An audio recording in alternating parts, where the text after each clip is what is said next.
थंडीच्या दिवसात गरमागरम आणि पौष्टिकसुद्धा असणारे सूपचे 4 प्रकार आज आपण करणार आहोत. नमस्कार, स्वागत आहे तुमचं मराठी किचनमध्ये.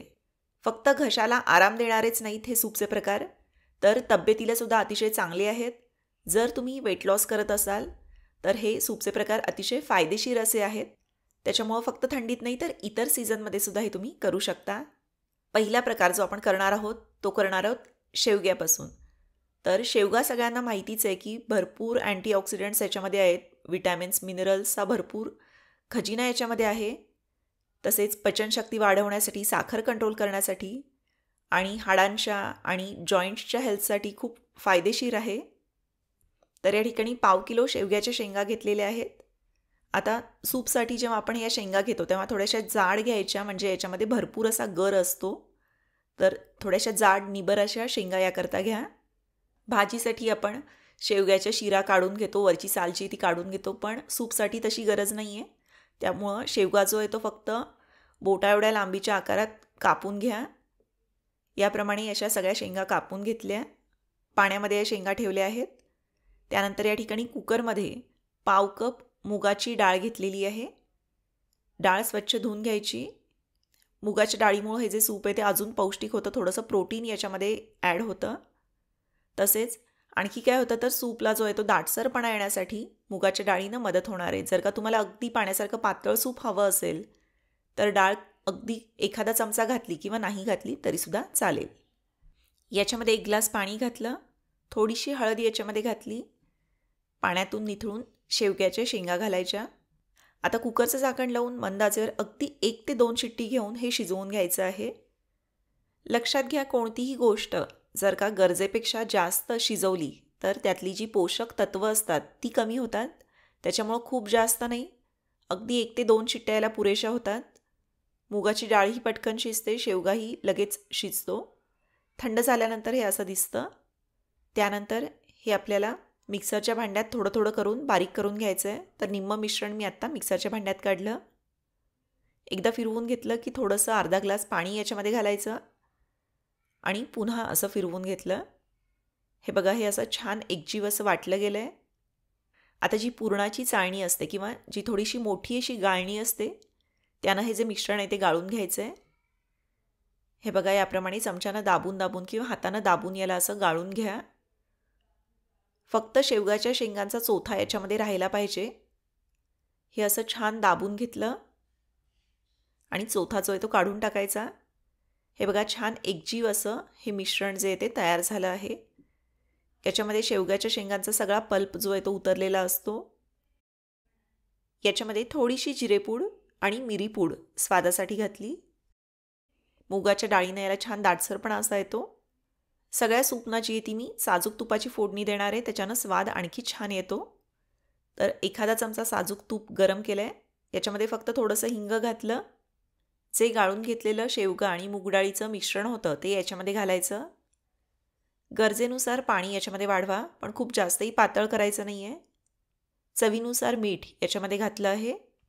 आता मंद आचेवर फक्त एक उकळी येऊ द्यायची आणि आपलं गरमागरम असं शेवग्याच्या शेंगांचं पौष्टिक असं सूप तयार झालं. शेवटी वरून बारीक चिरलेली कोथिंबीर घातली. मुळातच शेवग्याच्या शेंगांना स्वतःची अशी छान अशी चव असते, स्वाद असतो. त्याच्यामुळं हे जे सूप आहे ते अतिशय स्वादिष्ट असं होतं. अगदी थंडीतच नाही तर इतर सीझनमध्ये सुद्धा हे जे सूप आहे ते तुम्ही करू शकता.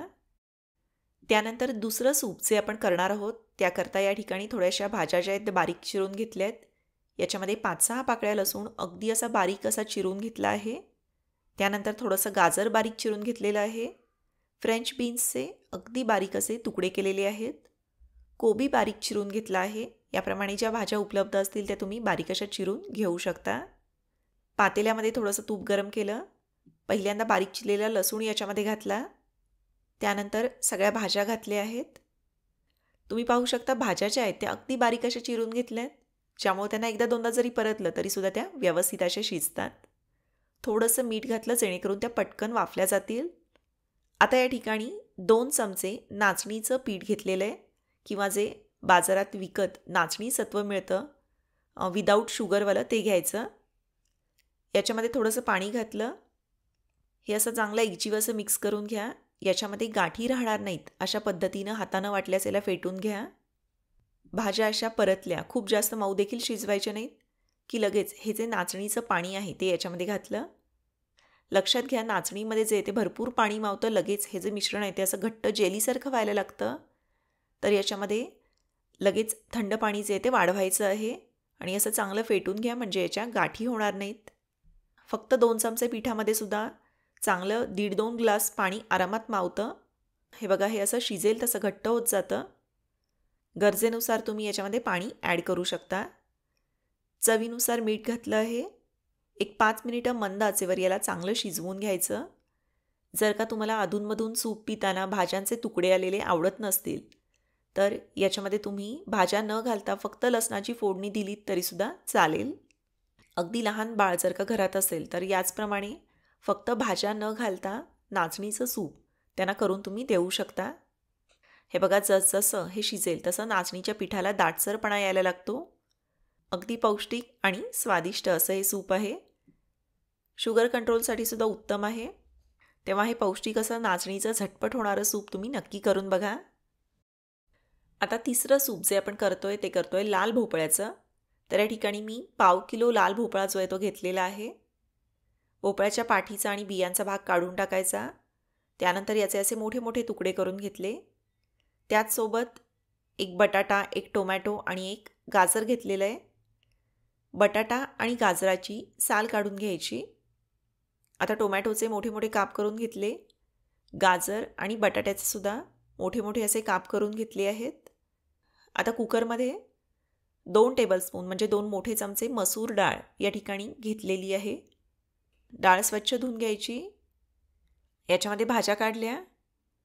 1 ग्लास पाणी याच्यामध्ये घातलं. त्यानंतर अगदी छोटा असा दालचिनीचा तुकडा आणि 5-6 मिरी याच्यामध्ये घातली आहेत. दोन्हीचा स्वाद सूपला अतिशय छान येतो, घशालाही आरामदायी आहेत. जर का अगदी लहान बाळ वगैरे पिणार असेल तर नाही घातलं तरीसुद्धा हे चालेल. त्यानंतर कुकरचं झाकण लावून मंद आचेवर 1 ते 2 शिट्टी घेऊन याला शिजवून घ्यायचं. हे बघा, सगळं असं छान गाळ असं शिजलं आहे. हे जे साहित्य आहे ते सुद्धा शिजायला फारसा वेळ लागत नाही. थंड झाल्यानंतर हे मिक्सरच्या भांड्यात काढलं. छान एकजीव होईपर्यंत याची अशी प्युरी करून घेतली आहे. लहान बाळांना देखील हे मिक्स भाज्यांचं पौष्टिक असं सूप तुम्ही देऊ शकता. पातेल्यामध्ये 2 चमचे साजूक तूप गरम केलं आहे आणि याला हिंगाची फोडणी दिली. हे बघा, हे असं मिक्सरमधून छान असं एकजीव असं बारीक करून याच्यामध्ये घालायचं. गरजेनुसार पाणी याच्यामध्ये घाला. कोणत्याही सूपला कॉर्नफ्लोअर वगैरे दाटसरपणा येण्यासाठी वापरलेलं नाही आहे. त्याच्यामुळं पाणी जे ते जपून याच्यामध्ये घालायचं, नाही तर खूप पातळ होऊ शकतं. चवीनुसार मीठ याच्यामध्ये घातलं. लहान मुलंसुद्धा हे जे सूप आहे ते अतिशय आवडीनं खातात. मोठ्यांनासुद्धा आवडेल असं सूप आहे. बटाटा, लाल भोपळा यानं सूपला छान दाटसरपणा असा येतो आणि टोमॅटोनं एक छान अशी आंबटसर अशी चव या सूपला येते. त्याच्यामुळं अवश्य करून बघा. आता चौथं सूप जे आपण करणार आहोत कुळीथ अर्थात हुलगे किंवा इंग्लिशमध्ये ज्यांना हॉर्स क्रॅम म्हणतात त्यांच्यापासून. या ठिकाणी अर्धा कप कुळीथ घेतलेले आहेत. कुळीथ जे आहेत ते छान खरपूस असे भाजून घ्यायचे. 5 मिनिटं यांना असं छान असं रंग बदलेपर्यंत भाजून घेतलं. हे जे कुळीथ आहेत ते सर्दी, पडशावर किंवा खोकल्यावर तर गुणकारी आहेतच, पण वेट लॉससाठी किंवा किडनी फंक्शन उत्तम राहावं याकरता सुद्धा अतिशय फायदेशीर असे आहेत.